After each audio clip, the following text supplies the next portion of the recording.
ಕೊರಟಗೆರೆಗಿದ್ದ ಸಂಬಂಧನೇ ಬರೋದಿಲ್ಲ. ಗೃಹ ಸಚಿವರು ಏನು ಹೇಳ್ಬೋದು ಪರಮೇಶ್ವರ್ ಅವರು, ನಾವು ಮಾಡೇ ಎತ್ತಿರ್ತೀವಿ ಅಂತ. ನಿಮಗೇನು ಸಮಸ್ಯೆ ಇಲ್ವಲ್ಲ ನಿಮ್ಮ ತಾಲೂಕಿಗೆ. ನಿಮ್ಮ ತಾಲೂಕಿಗೆ ಸಮಸ್ಯೆ ಆಗೋದಾದ್ರೆ ನೀವು ಆಗ್ತಾ ಇದ್ರಿ. ಬಟ್ ಈಗ ಸಮಸ್ಯೆ ಆಗ್ತಾ ಇರುವಂಥದ್ದು ಬೇರೆ ತಾಲೂಕುಗಳಲ್ಲಿ. ಅದಕ್ಕೆ ಅವರು ಆಕ್ರೋಶವನ್ನು ವ್ಯಕ್ತಪಡಿಸ್ತಾ ಇರೋದು. ಹೇಮಾವತಿ ನಾಲೆ ವಿರೋಧಿಸಿ ರೈತರ ಹೋರಾಟವನ್ನ ಮಾಡ್ತಾ ಇದ್ದಾರೆ.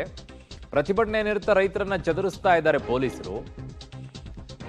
ಸೊ ಕೆನಾಲ್ಗೆ ಮಣ್ಣು ಸುರಿದು ಪೈಪ್ ಲೈನ್ ಹಾಕಿ ಕಾಮಗಾರಿ ಸ್ಥಗಿತವನ್ನ ಮಾಡುವಂತ ಕೆಲಸ ಮಾಡ್ತಾ ಇದ್ದಾರೆ. ಪ್ರತಿಭಟನೆ ವೇಳೆ ತುರುವೇಕೆರೆ ಸಿಪಿಐ ಮೇಲೆ ಕಲ್ಲು ತೂರಾಟ ಕೂಡ ಆಗಿದೆ. ಮತ್ತೊಬ್ಬ ಸಿಪಿಐ ವೆಂಕಟೇಶ್ಗೆ ಗಾಯ ಆಗಿದೆ. ಆಸ್ಪತ್ರೆಯಲ್ಲಿ ಚಿಕಿತ್ಸೆಯನ್ನ ಈಗ ನೀಡಲಾಗ್ತಾ ಇದೆ. ಅಲ್ಲಿ ನೋಡ್ತಾ ಇದ್ದೀರಾ, ಕಲ್ಲು ತೂರಿದಂತ ಸಂದರ್ಭದಲ್ಲಿ ಪೆಟ್ಟು ಬಿದ್ದಿದೆ.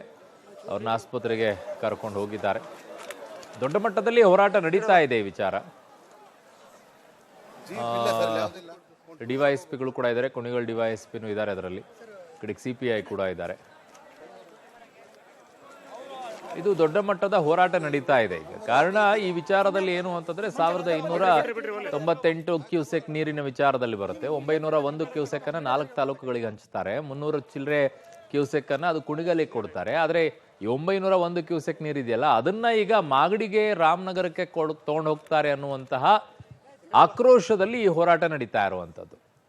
ನಮಗಿರೋದೇ ಅಲ್ಪ ಪ್ರಮಾಣದ ನೀರು, ನಮಗೆ ಸಾಕಾಗಲ್ಲ, ಅದ್ ಹೆಂಗ್ ತಗೊಂಡು ಹೋಗ್ಬಿಡ್ತೀರಾ ಅಂತ ಹೇಳಿ. ಬಟ್ ಇಲ್ಲೊಂದು ವಾದ ಹೆಂಗ್ ಬರುತ್ತೆ ಅಂತಂದ್ರೆ, ನಾವೆಲ್ಲರೂ ರಾಜ್ಯದವರೇ, ನಾವೆಲ್ಲ ಹರಿದು ಹಂಚಿ ಎಲ್ಲರೂ ಕೂಡ ಬಳಕೆ ಮಾಡ್ಕೊಳ್ಬೇಕಲ್ವಾ, ಎಲ್ಲರೂ ಕಾಪಾಡ್ಕೊಳ್ಬೇಕಲ್ವಾ ಅಂತ ಇನ್ನೊಂದು ವಾದ ಬರುತ್ತೆ. ಮಗದೊಂದು ವಾದ ಏನು ಅಂತಂದ್ರೆ, ಅಲ್ಲ ರೀ, ಅವರ ಜಿಲ್ಲೆಗಳಲ್ಲಿ ಅವ್ರಿಗೆ ಇಲ್ಲಿವರೆಗೂ ಕೂಡ ನೀರನ್ನ ಸ್ಟೋರೇಜ್ ಬೆಳೆಸ್ಕೊಳಕ್ ಆಗ್ತಿಲ್ಲ. ಮಳೆ ನೀರು ಬಂದಂತ ಸಂದರ್ಭದಲ್ಲಿ ನೀವು ಬೇರೆ ಕಡೆಗೆ ಬರುವಂತದನ್ನ ಪೈಪ್ ಹಾಕೊಂಡು ಎಳ್ಕೊಂಡು ಹೋಗ್ತೀರಾ ಹೆಂಗೆ? ಆ ಕಡೆಗೆ ನೋಡಿದ್ರೆ ಎತ್ತಿನ ಹೊಳೆದು ಅಲ್ಲಿಂದ ಎಳ್ಕೊಂಡು ಬರ್ತೀರಾ, ಕಾವೇರಿದ ಈ ಕಡೆಯಿಂದ ಎಳ್ಕೊಂಡು ಬರ್ತೀರಾ, ಈ ಕಡೆಗೆ ಹೇಮಾವತಿದ ಎಳ್ಕೊಂಡು ಹೋಗ್ತೀರಾ.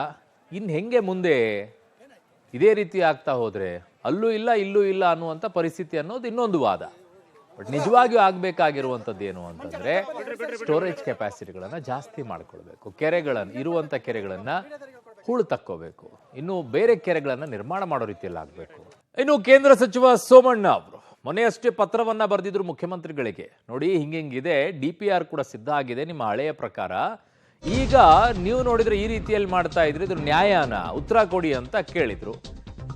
ಸೊ ಹೇಮಾವತಿ ನೀರು ಹಂಚಿಕೆಗೆ ತುಮಕೂರು ರೈತರು ಹೋರಾಟವನ್ನ ಮಾಡ್ತಾ ಇದ್ದಾರೆ. CM DCM ವಿರುದ್ಧ ಸೋಮಣ್ಣ ವಾಗ್ದಾಳಿಯನ್ನ ನಡೆಸಿದ್ದಾರೆ.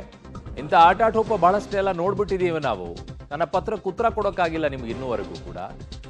ಇನ್ನು ಎಷ್ಟು ದಿನ ನೀವು ಹೀಗೆ ಇರ್ತೀರಾ? ನಿಮ್ಗೆ ಒಳ್ಳೇದಾಗತ್ತೇನ್ರಿ? ನೀವು ಉದ್ಧಾರ ಆಗ್ತೀರಾ ಅಂತ ಸೋಮಣ್ಣ ಅವರು ತಿವಿದಿದ್ದಾರೆ. 4-5 ತಿಂಗಳಲ್ಲಿ ನೀವು ಕಳೆದು ಹೋಗ್ತೀರಿ ಅಂತ ಹೇಳಿದ್ದಾರೆ.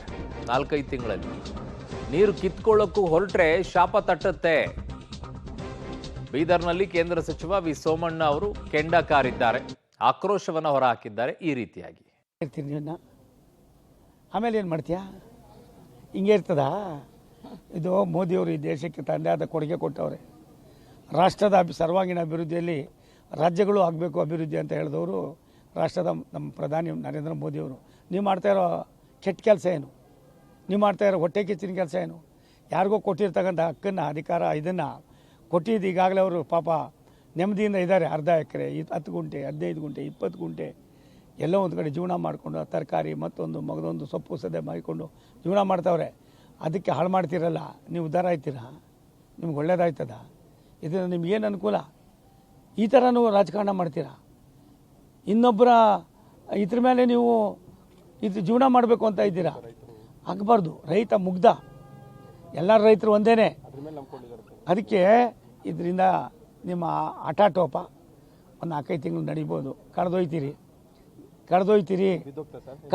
ಅಂದೆ. ಕಳೆದೊಯ್ತೀರಿ. ಮರ್ಯಾದೆಯಿಂದ ಅವ್ರ ಹಕ್ಕನ್ನು ಕಸಿಬೇಡಿ, ಮರ್ಯಾದೆಯಿಂದ ನಡ್ಕೊಳ್ಳಿ.